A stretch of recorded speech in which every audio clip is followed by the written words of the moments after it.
Ассалаумағалейкум азаматтар. Сіздер бір көлік каналындасыздар. Сіздермен бірге.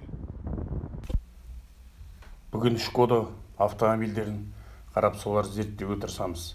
Шкода көлігінің бір осал жері алдыңғы терезесі лобовой стекло сынуға, сызық трещиналауға бейім келеді. Шанағына келе болсақ, кузовтың краскасы нәзіктеу келеді. Біздің асфальттың тастарынан краскаға шұрық жарық алып жатады. Қазір заманда бұның да шешімі бар. Бронопленка деген сатылады. Осыны орнатып алсаңыз бәрінен құтыласыз. Бұдан қала берді. Фаралары да осал болып келеді. Уақыт өте келе сарғаяды. Тас тигеннен көп жарылады. Артқы багажниктері де нөмірді көрсететін жарығы да жиі істен шығады. Ол үшін светодиодный лампы қойған дұрыс. Сыртқы айналары да ылғал-тылқылды көп жинайды.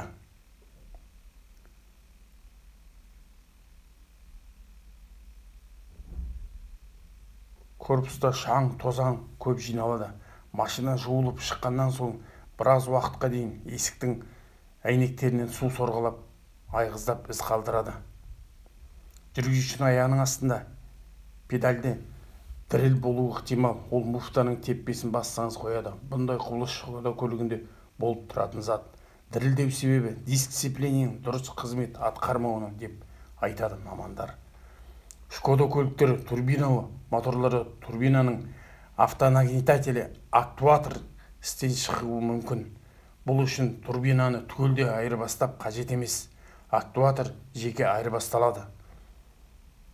Машинаның тартпай қалу себептері кездеседі. Моторда перепустной клапан тістесіп клинит еткен жағдайда болады. 2013 жыл 5 сәуіріне дейін Шкода автомобилі дефектісі бар головкамен шығып келді. Сол үшін де жақсылап тексеріп алғаныңыз абзал. Қажет болса СТО-ға кірісіп тексертіңіз. Бұндай головкамен көлігіңіз майды да көп жейтін болады. Құйған жанармайды жағармайыңызда жақсы сапада болғаны дұрыс. Моторыңыз көп жүріске шыдайды да далада сізді қалдырмайды. Машинаны 160 мың шақырым жүргеннен соң гидрокомпенсаторлар сақылдауы мүмкін. Машинаның суық кезінде холостой оборот бір қалыпты істемесе, регулятор мен дроссельный заслонкасы тазалау қажет деген сөз. Ең басты қорқыныш 130-160 мың шақырым өткеннен соң аварийный қызыл свет жануы мүмкін. Ол нені білдіреді? Бұл моторың майында кінәрат бар деген сөз. Бұндай жағдайда көрген сәтте мастерге көрсеткен дұрыс.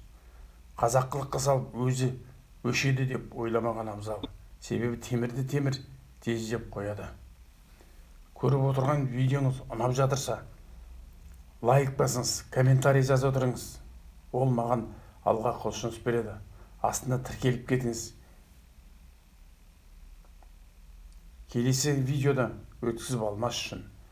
Бүкіл Шкода көліктеріне керемет термостат, помпа тұр деп айта алмас едім. Анда-санда көлігіңіздің жүрек қағысын тексеріп жүргеніңіз жақсы. Бұл көліктердің коробкалары қазақша қозғалтқыштары дейді. 5 скорост, 6 скоросттан тұрады. Өте төзімді қозғалтқыш деп айтар едім. Мотордың подшипниктері жақсы жұмыс істеу үшін 70-80 мың шақырым өткенде май ауыстыру қажет. Коробканың майында уақытында айырбастап дұрыс қолдансаңыз 60 мың шақырымда майды айырбастаған жөн.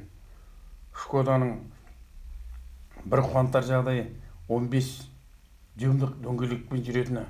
Неге десеңіз, бұның однокласстер 16 дюймдік дөңгелектерге әлдеқайда көшіп кеткелі. Бірақ осы дөңгелегімен жақсы да жайлы да жүреді.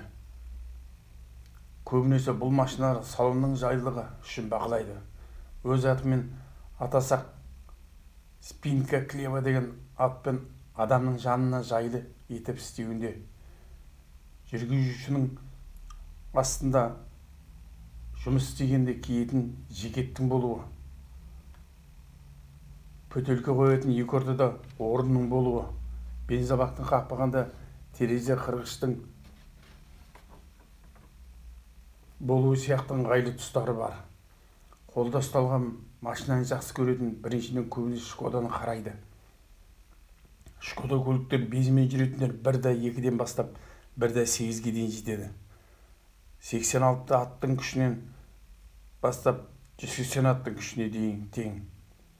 Дизельдері 1-6 көлемнен бастап 2 көлемге дейін, 105 аттың күшінен 150 аттың күшіне дейін барады. Үшінші поколение көліктері қазіргі уақытта тісі бар ремендермен ГРМ-нен тұрады, ГРМ-нен шығады.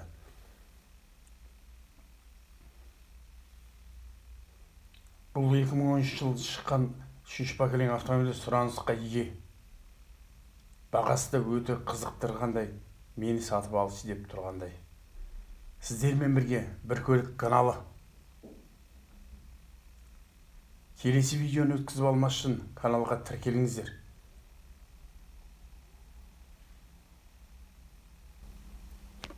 Бензобактың қақпағында терезе қырғыштың жасырын тұрғаны сияқты ыңғайлы тұстары бар. Қолда ұсталған машинаны жақсы көретін біріншіден көбінесе Шкоданы қарайды. Багажы да кең келеді, сыйымдылығы 580 литр су сияды. Жолда жүрсеңіз артқы орындықты жылжытып аяғыңызды созып жатуға әбден болады. Және де бір фишкасы, багаждың ішінде жатып іштен аша алатыныңызда. Біреу қамап кетсе де іштен ашып шыға аласыз. Ходовой бөлшектер төзімді келеді. Бір салған бөлшек сайманыңыз 2-3 жыл жүріс береді. Өте төзімді деп айтсам болады. 2013 жылы шыққан 3-ші поколение автомобильдер сұранысқа ие. Бағасы да өзі қызықтырғандай, мені сатып алшы деп тұрғандай. Сіздермен бірге бір көлік каналы. Келесі видеоны өткізіп алмас үшін каналға тіркеліңіздер. Сыйлық ретінде сіз білесіз бе? Жүгіргенде қалай демалу керегін білесіз бе сіз? Білмесеңіз, 2 рет мұрынмен сыртқа дем шығарып, 2 рет ішіңізге тартып жүгіріп отырсаңыз шаршамайсыз.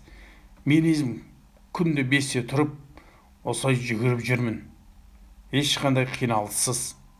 Комментарийге жазып кетіңіз, сізге қандай автомобиль тестілеп берейін, қандай автомобиль ұнайды сізге.